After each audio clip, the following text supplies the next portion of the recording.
સુરેન્દ્રનગર જિલ્લામાં ગુનાખોરી પર કાબુ મેળવવા માટે પોલીસ અધિક્ષક પ્રેમસુખ ડેલુના માર્ગદર્શન તેમજ નાયબ પોલીસ અધિક્ષક જેડી પુરોહિત અને પોલીસ ઇન્સ્પેક્ટર એમયુ મસીની સૂચના અને માર્ગદર્શન મુજબ ધ્રાંગધ્રા સિટી પોલીસે ખોટા દસ્તાવેજ પાવર ઓફ એટર્ની કરાવી છેતરપિંડી મામલે ફરિયાદી પ્રેમજીભાઈ પૂનાભાઈ લકુમ તેને 16/3/2026ના રોજ ધ્રાંગધ્રા સિટી પોલીસ મથકે ફરિયાદ નોંધાવી હતી.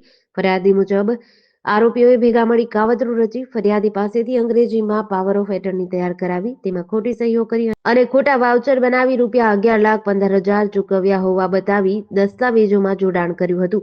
આ રીતે ખોટા દસ્તાવેજોના આધારે ફરિયાદીના વડીલો પાર્જિત જમીન કબજે કરવાનો પ્રયાસ કર્યો હતો. આ અંગે ધ્રાંગધ્રા સિટી પોલીસ સ્ટેશનમાં ગુનો નોંધાયો હતો. તપાસ દરમિયાન police sub inspector M Chudasama દ્વારા આરોપીઓના મોબાઈલ નંબરના આધારે લોકેશન મેળવી 3 આરોપીઓને ઝડપી પાડ્યા છે.